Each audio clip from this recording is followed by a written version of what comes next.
everybody, welcome to Ethanol Feed. In this week's video, we're going to review some volume knobs at the New York Auto Show. So we've got about, how many cars are here? A lot. That's a lot of volume knobs, and we're going to turn it up.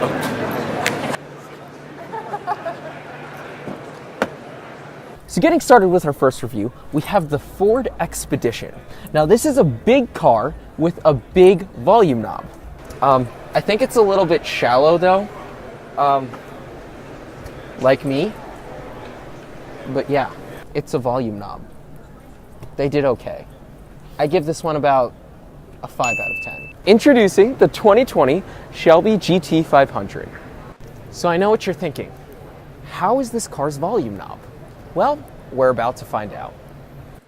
Boots and cats and boots and cats and boots and cats and boots and cats and oh yeah! This volume knob is really good. I like it. I think it's nice and chunky. It's the right size. It's the right feeling. It's very Murica, meaning it's plastic. I think I'd give this one a solid 7 out of 10. So we're here taking a look at the Lexus LC500. This honestly has one of the best interiors that I've ever been in. You have a metal door handle, which is really interesting in its shape. You have this nice Alcantara, this leather, and everything is absolutely gorgeous. But we're talking about volume knobs, which this one's a little bit hard to find. It's right here, actually. I like its positioning, and it has very good materials. It's got a nice premium metal feel. It's not notchy at all. Which I actually think is okay because of the fact that it's really, really smooth. But one thing I will say is that it has this little etching here where it's a little bit hard to see and it's not really readable. So that's just my only criticism of this. But otherwise, I really like this one and I give this one a 9 out of 10. So you might be wondering, what makes a good volume knob? A good volume knob has good materials. And it feels nice and premium. It is a good size, meaning that it is big enough. A good volume knob is easy to find and located in the right reachable place, and it also has the right clickiness. You want to make sure that you're getting that feedback from your volume knob, and every click has to feel like you're actually making a deliberate change to the sound. Now, when driving a car for boys, it's important that your music can go as loud as its paint. So, let's get started. I know how these work. This one's a little bit light to the touch. It's not quite as firm as I'd like. I really do like the rubbery texture on this, as well as the grips that it offers. I hope that the rubber on this volume knob is as grippy as the tires with however much horsepower this has. But also, again, doesn't matter because you're a fuckboy and you can't drive anyway, and you got to turn up your Drake.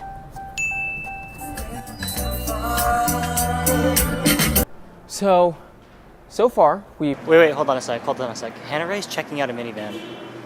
You're checking out a minivan? Yeah, I'm curious. Why? I don't know. It's actually kind of cool if you're a passenger in the back. Is this It's a minivan. Told us? No, It's a I drive minivan. a Chevy Blazer. That's all you need to know. It's okay. Anyways, So far we've checked out the fuckboy car, and right next to that, in the lineup of things, is the Pimpmobile. So if you're beyond Drake, you're gonna want to drive a Chrysler, because this is a gangsta-mobile for gangstas. And when you're pimping along, doing your pimpy things, you want to pimp out to some music. And this is not the car to do that because the volume knob is it's kind of cheap. The materials aren't good. The clickiness isn't good. The positioning is easy to find, but not particularly nice.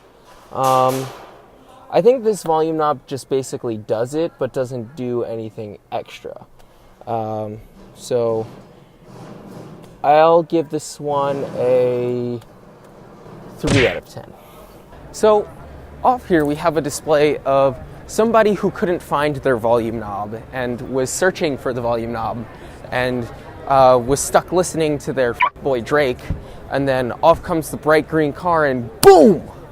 But luckily, the Honda HR-V is a very safe car and the world will be okay.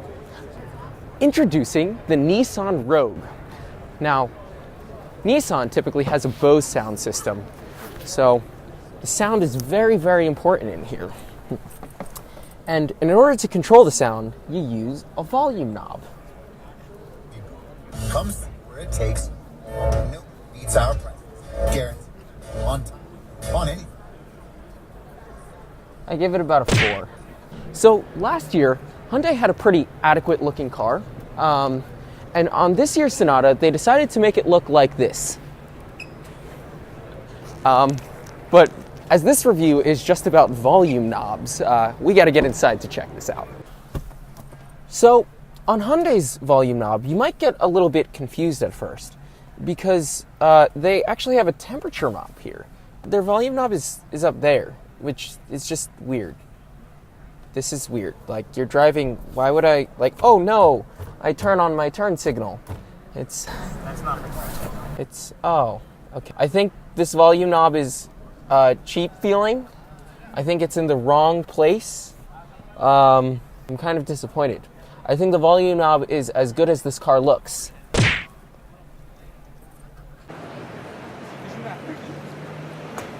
Introducing the Volkswagen Tiguan. Hopefully, they're better at making volume knobs than they are at making diesels. So, I really like this volume knob. I think it's in a good spot, and I think it feels just right, and it's really firm. But the symbol on it is upside down. Kind of like their emissions.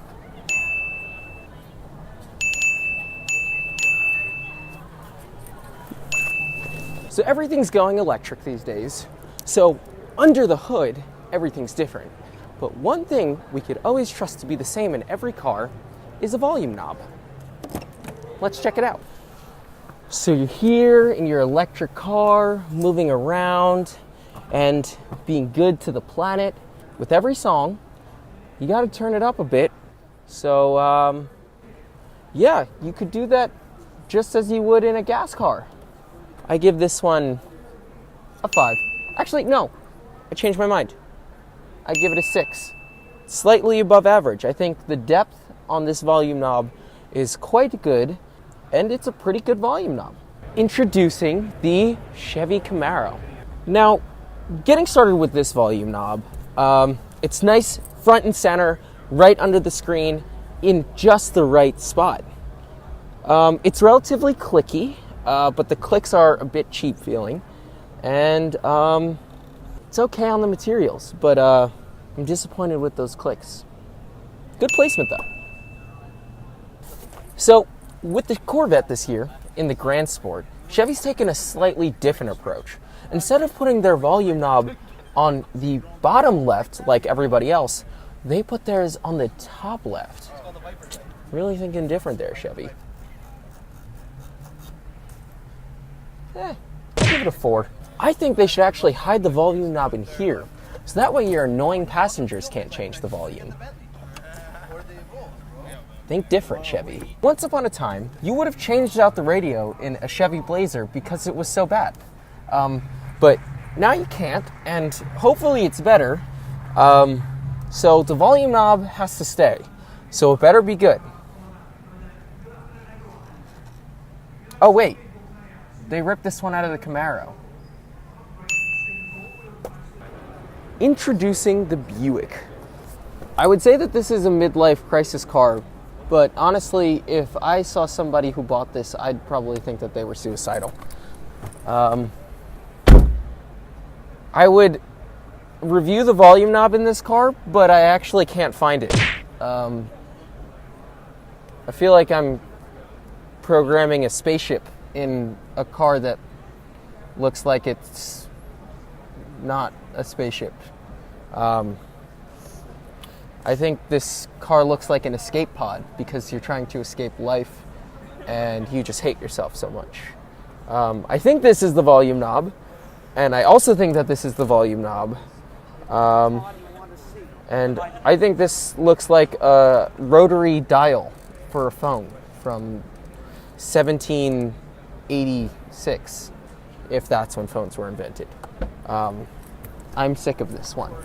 And here we have the new Kia Soul, whose name makes just as much sense as the last one.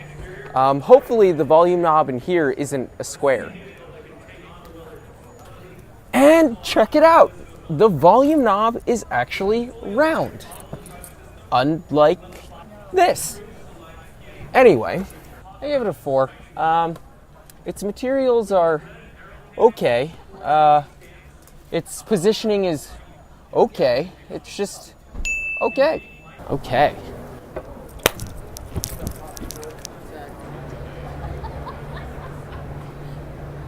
We could skip these. Here we have the Honda CR-V for your average person who drives in an average way, and it probably has an average volume knob. Confirmed. Over here, we have the Civic Type R. I bet this volume knob has a wing. Actually, I really like this volume knob. It's really firm. The materials are economical. It's a tiny bit small, but it's actually really nice feeling. Pleasant surprise.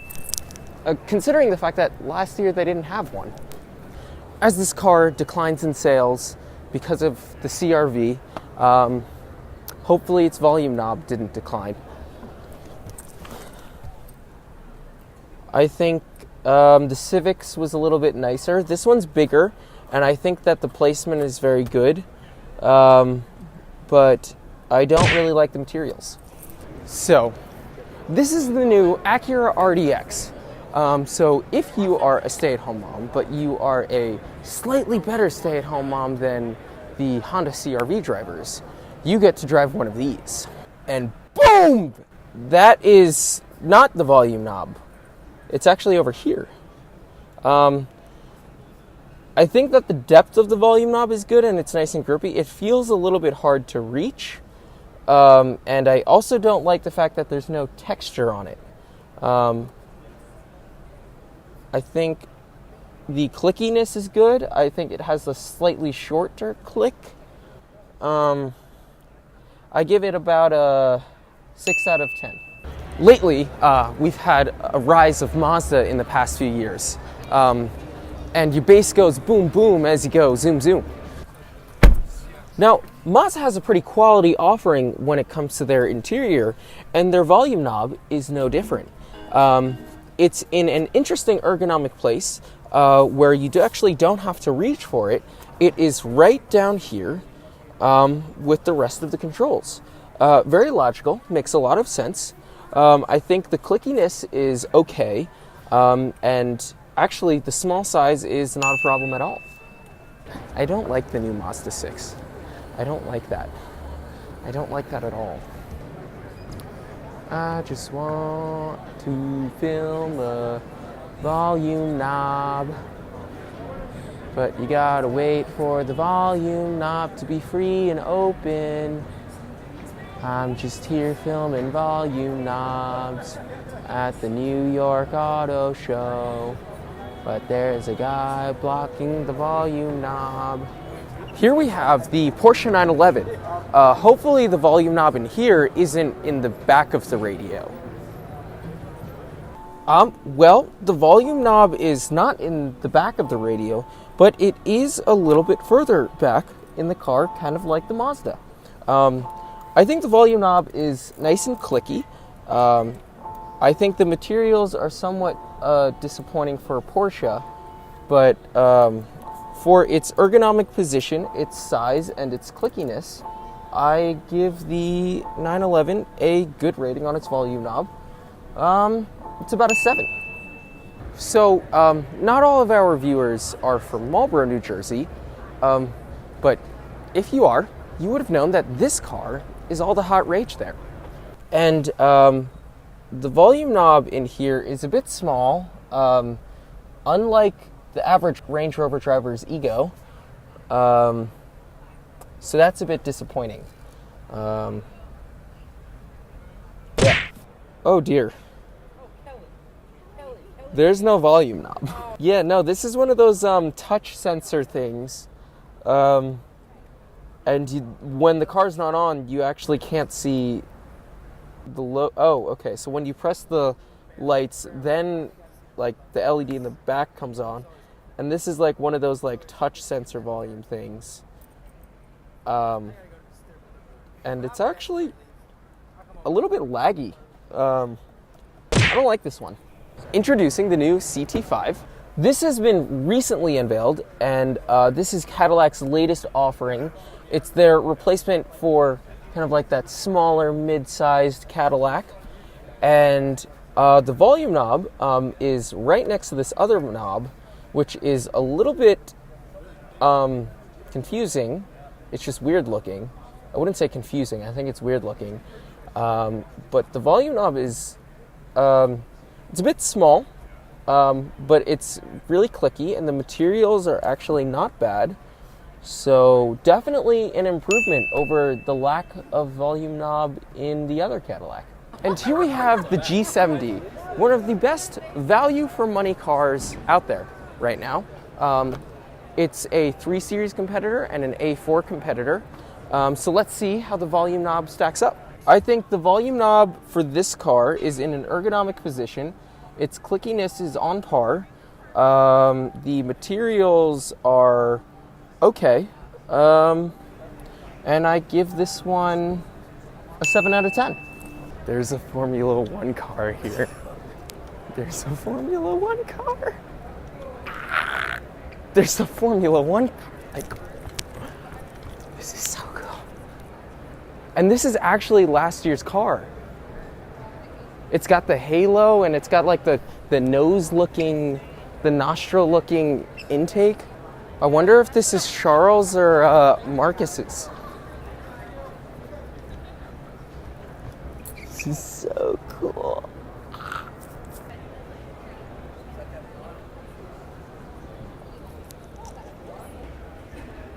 Oh, the engine's not actually in it. Yeah. This is so cool. Now, congratulations to Lewis Hamilton for winning 2 races so far in the Formula One season. But one category where Mercedes hasn't been stacked up as a winner just yet is their volume knobs. Let's check it out. I don't know where it is. Oh, that's interesting. Mercedes volume knob actually isn't a knob. It's a little push rotor thing that you just slide your finger across. I think the concept is cool. It's a space-saving thing. But I don't feel as if I can operate this very quickly. And it's a little bit plasticky. So I give this one a 4 out of 10. So here we have the Mercedes G-Wagon, the official Kardashian pimp mobile. And I would expect this volume knob to be sparkly, to be made of gold, and I'm disappointed to find out that it is not. This volume knob is pretty much the same as the rest of the Mercedes here, but I think it should be more pimp. I think it should be pop-in. I think it should be faux rizzle. And I want to, like, turn that shit up, yo. And I'm not getting that in here. So here we have the Mercedes GT Coupe. It is a 4-door car that is a 2-door car that is a 4-door car. And hopefully its volume knob is a little bit simpler and just a volume knob. I don't know if this is a volume knob because of the fact that it doesn't say anything on it.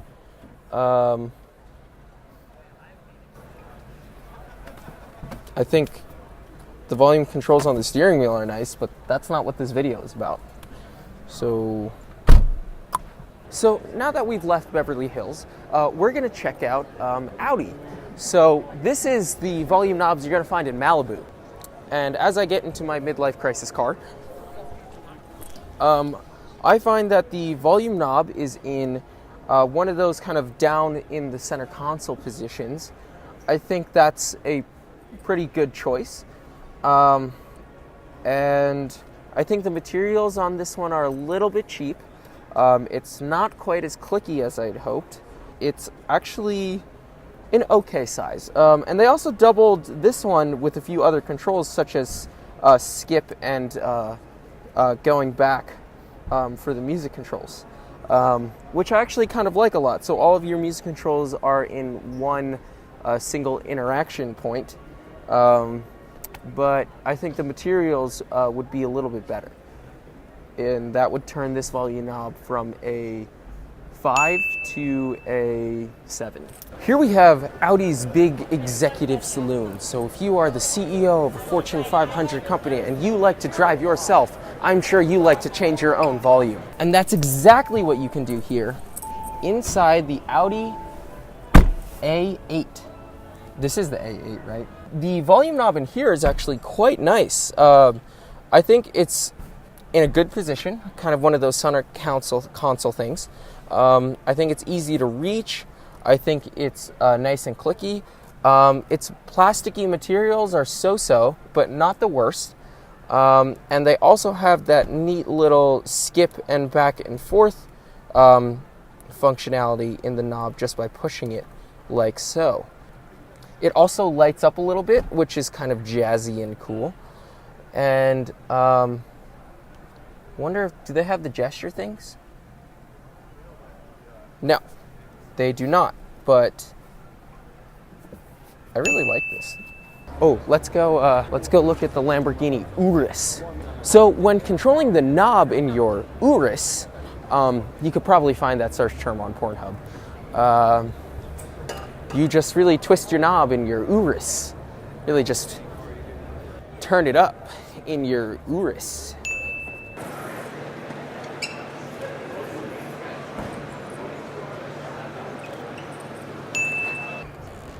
Unfortunately, there are two volume knobs that we wanted to check out that we don't get to, which are Aston Martin and BMW.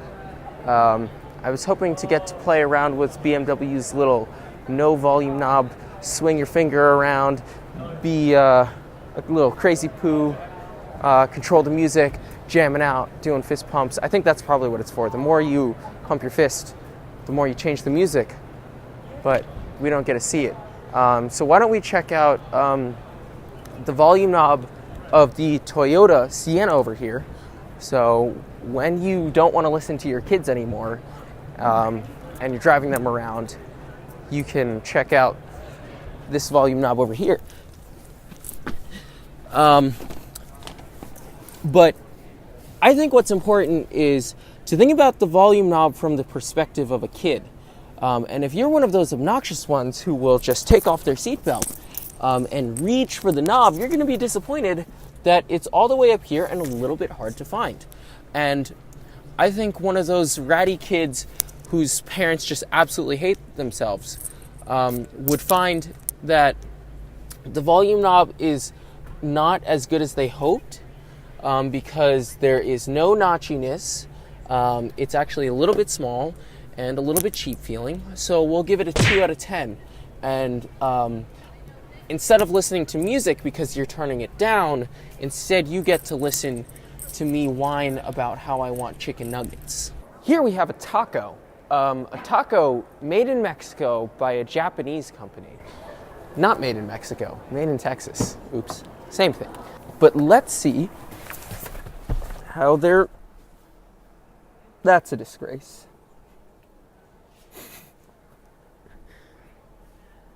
Honestly, that's a disgrace. Oh, come on. I just want to rip it off. That's a 0. I'm sorry. That's a 0. step one, where is it? Step two, then you touch it and then you realize you wish you never knew where it was. So I made another friend here, just like the Lego Stig, who reviewed the volume knob of the Mustang with me. And my friend here is more interested in the Toyota Highlander. So let's check it out.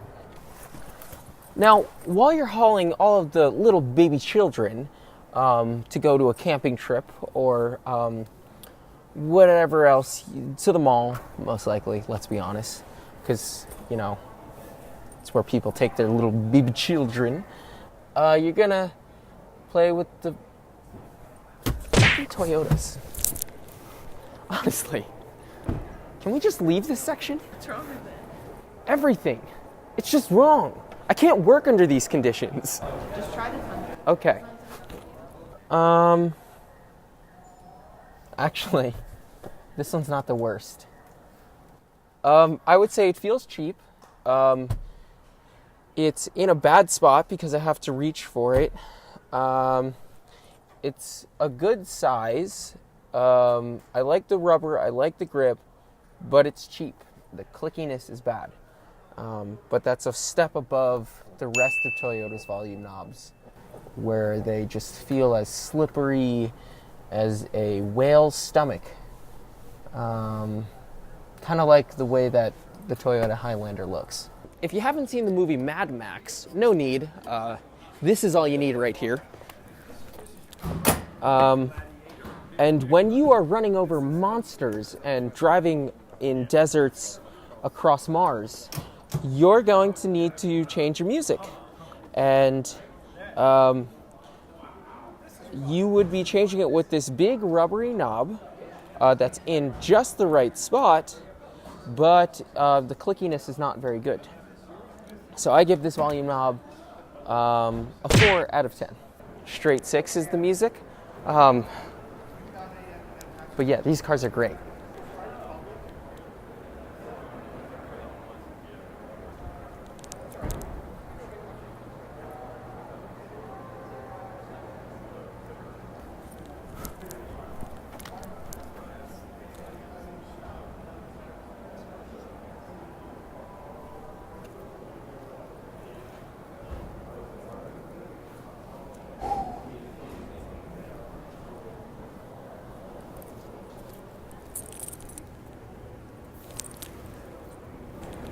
Brandon, Yeah, you okay? it's Datsun. Yeah. There's another one.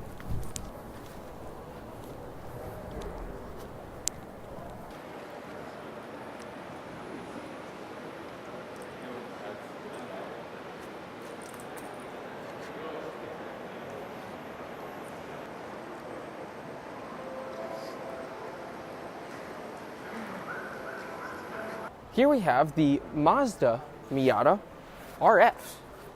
What the RF stands for in this car is really funky jams, where you listen to music that is really fresh, really fun, and really funky. The RF? Retractable fastback. Oh, I thought it was really funky. The volume knob in this is in a center console kind of place, a little bit back, kind of cheap feeling, but I think the funk waves can kind of get you through that.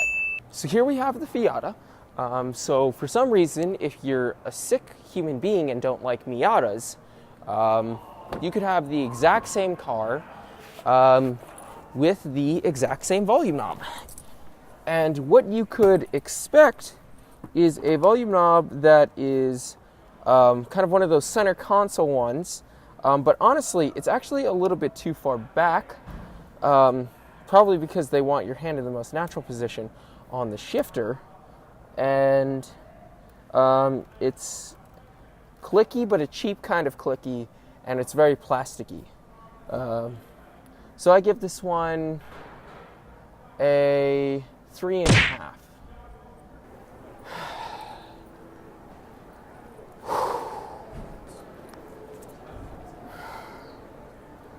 You know, I think I've had enough reviewing volume knobs. I've had enough. So thank you for tuning in to listen about volume knobs. Please give this video a thumbs up, and I hope if you came to the New York Auto Show, you also enjoyed it and you checked out some volume knobs. But this is just a message to our manufacturers. Please don't mess with our volume knobs. We absolutely love them. They're vitally important and some of the most important things we touch in a car. And if you get them wrong, you will definitely see one of us crash and die. So, yeah.